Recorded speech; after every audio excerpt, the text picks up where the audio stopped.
ये हमारे जो प्रधानमंत्री जी नरेंद्र मोदी जी, वो बहुत सुलझे हुए हमारे प्रधानमंत्री जी हैं।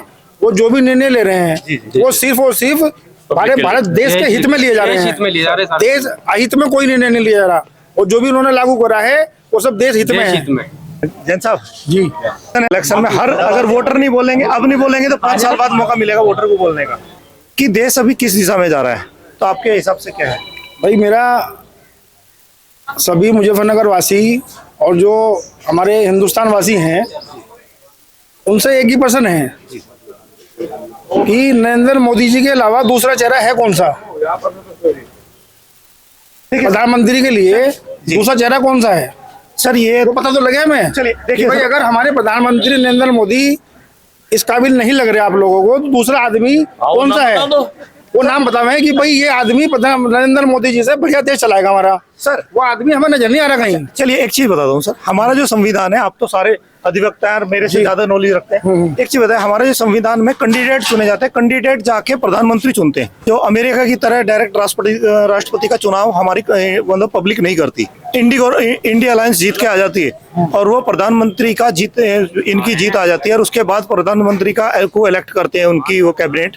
तो उसमें क्या दिक्कत है? वो पहले मैं भी दूंगा। जब नरेंद्र मोदी जी गुजरात में थे तो भारत में उनको इसलिए लाया गया था, उनको पहले बताया गया था कि भाई हमारे प्रधानमंत्री जी के चेहरे के रूप में हमारे नरेंद्र मोदी जी हैं सर। और जो भी वोट मिली है वो किसी कैंडिडेट को नहीं मिली, मोदी के नाम पे मिली। वो नरेंद्र मोदी जी को वोट मिली है। और मोदी जी ने कहा था कि आपका एक वोट मुझे मिलेगा सर। वो आप किसी को वोट दे रहे हैं मत देखो। अच्छा सर, अभी एमपी में और राजस्थान में इलेक्शन हुए, भाजपा ने उन दोनों ही स्टेट में अपना सीएम कैंडिडेट डिक्लेयर नहीं किया था, बाद में बताया। तो उस पर आप क्या कहेंगे सर? सीएम कैंडिडेट की बात नहीं चल रही। एक मिनट, मैं इस बात का जवाब दूंगा जो आपने पूछा। जिस विपक्ष में इतनी हिम्मत नहीं है कि वो एक मुखिया देश के लिए चुने, वो देश को क्या चलाएंगे? वो तो आपस में ही लड़ के मर रहे हैं।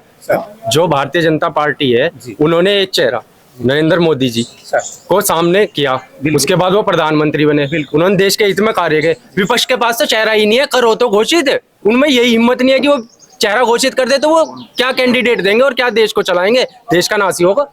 चलिए सर, एक थोड़ा सा लीक से हटके, अभी जो भाजपा गवर्नमेंट के मैनिफेस्टो में यूसीसी, एनआरसी और सीए, ये 3 मुद्दे हैं जो कंट्रोवर्शियल मुद्दे कह सकते हो, ज्वलंत मुद्दे कह सकते हैं आप। तो अमित शाह जी बोल रहे हैं कि इस बार जब हम इलेक्शन जीत के आएंगे तो इन्हें लागू करेंगे। तो ये क्या हमारे समाज पे क्या असर छोड़ेंगे? ये समाज की भलाई के लिए है या पॉलिटिकल स्टंट है? देखिए, हमारे जो प्रधानमंत्री जी नरेंद्र मोदी जी, वो बहुत सुलझे हुए हमारे प्रधानमंत्री जी हैं। वो जो भी निर्णय ले रहे हैं वो सिर्फ और सिर्फ हमारे भारत देश के हित में लिए जा रहे हैं। देश अहित में कोई निर्णय नहीं लिया जा रहा, और जो भी उन्होंने लागू करा है वो सब देश हित में है। और से देश का हित ही होगा, अहित नहीं होगा। चलिए सर, एक चीज बताइए, 93 में हमारे संसद में एक पारित हुआ कि पीओके हमारा है और हम उसे लेके रहेंगे।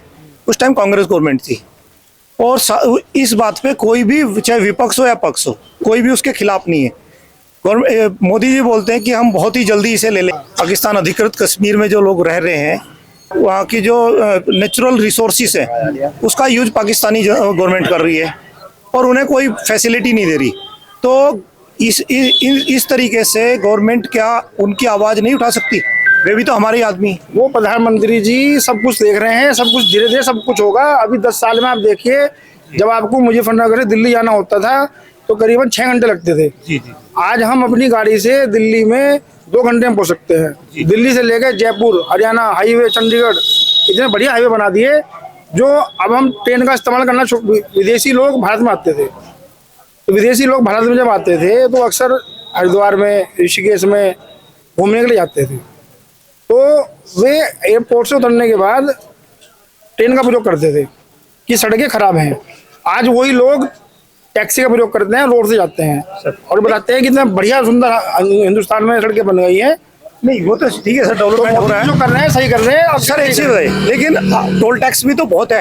एक चीज बताइए आप कि जब हम गाड़ी खरीदते हैं उसका टैक्स दे देते हैं, रोड टैक्स देते हैं गाड़ी का, फिर टोल टैक्स क्यों देना पड़ता है? देखिए, जो भी सड़क बनेगी जी, चाहे आप एक 100 फीट का टुकड़ा बनवा के देख लें जी, उसमें कितनी लागत आएगी।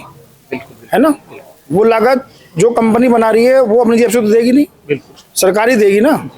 और सरकार इतना पैसा खर्च करेगी, सरकार के पास पैसा कहाँ से आएगा?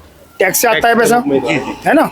और इतनी सड़कें आपको बना के दे रही है, तो वो धीरे धीरे हर आदमी जो जा रहा है, मान लिया मैं मेरठ में, दिल्ली में महीने में 1 या 2 बार चला गया, मैंने 500 रुपये टोल दे दिया, तो कोई फर्क नहीं है। उससे क्या है, देश पे भी आप पे जोड़ नहीं पड़ेगा और सड़कें भी बन जाएंगी। तो देश पे हम अपने आर्थिक बोझ क्यों डाल रहे हैं? ठीक है सर। अगर बोझ होगा तो बनने ही नहीं सही सड़कें। बात। सर एक चीज बताइए कि वन नेशन वन इलेक्शन है, उसमें आपका क्या मानना है? और मतलब देखिए, मतलब स्टेट और सेंटर के इलेक्शन पूरे देश में एक साथ कराए जाए, बहुत बढ़िया है, खर्चा बचता है उससे। अगर विधानसभा के, लोकसभा के चुनाव एक साथ हो जाए, जनता को कोई दिक्कत नहीं है। जनता को एक ही बार वोट देने जाना पड़ेगा, वो एक ही बार एक पर्चे पे लोकसभा का पर्चा लगा देगी, एक बार विधानसभा का लगा देगी, कोई दिक्कत नहीं एक है। चीज और, 2-3 साल पहले गवर्नमेंट ने एक नेशनल एजुकेशन पॉलिसी वो निकाली है सर, पूरे देश में एक सी शिक्षा। लेकिन आज भी सरकारी स्कूल और प्राइवेट स्कूल में शिक्षा का डिफरेंस है। तो क्यों ना पूरे देश में वन नेशन वन सिलेबस हो जाए। आप इस पे क्या बोलेंगे? उससे क्या होगा? देखिए, अगर यहाँ का एक बच्चा नॉर्थ इंडिया का बच्चा है, साउथ इंडिया का बच्चा, उसे सिलेबस कुछ और पढ़ाया जाता है, नॉर्थ इंडिया के बच्चे को कुछ और पढ़ाया जाता है, भले ही वो भाषा अलग हो लेकिन सिलेबस एक हो, ताकि कोई भी कॉम्पिटिटिव एग्जाम में उसमें वे सब ये सब जो है गवर्नमेंट की पॉलिसी है। और ऐसा नहीं है, कोई भी गवर्नमेंट सब चीज एक ही बारे में सब बातें आप लोगों की जो है समस्या को दूर कर देगी। धीरे धीरे सब चीज समस्या दूर होने लग रही है। अब देखिए, बहुत सी चीजें कितनी ऑनलाइन हो गई हैं। जी सर। पहले धक्के खाता था आदमी, कागज पीटता था, रजिस्ट्री करता था, ड्राफ्ट बनाता था। अब आज से ऑनलाइन कर दिया सब। ऑनलाइन आप फॉर्म फिल करिए, ऑनलाइन ही पैसे जमा करिए, आपका पेपर सबमिट हो गया। पहले क्या होता था कि पेपर जमा करिए, वो खो गया जी, मिल नहीं रहा, क्या डाक नंबर है, क्या नहीं है ना। तो इतनी बढ़िया सुविधा बना दी, RTI सब जगह लागू हो गई है। हमारे सर्वोच्च न्यायालय, सुप्रीम कोर्ट में, हाई कोर्ट में, जुडिशरी में जो RTI है वो भी ऑनलाइन कर दी। सर एक चीज बताइए, जो गवर्नमेंट की पॉलिसीज है वेलफेयर स्कीम्स है, पहले उसमें राजीव गांधी जी ने खुद बोला कि अगर मैं दिल्ली से 1 रुपया भेजता हूँ तो नीचे पहुँचते पहुँचते 10 पैसे हो जाते हैं। आज आप क्या सोचते हैं कि गवर्नमेंट स्कीम्स का पैसा कितना बीच में गायब हो जाता है और कहाँ तक एंड यूजर तक कितना पहुँचता है? वो तो सरकार का मैटर है। जो सरकार के आदमी बैठे हैं वो सब देखेंगे कहाँ जा रहा है पैसा, कितना पैसा आ रहा है।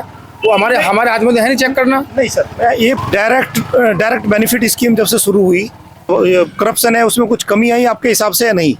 करप्शन तो खत्म हो नहीं सकता जी, ठीक है ना।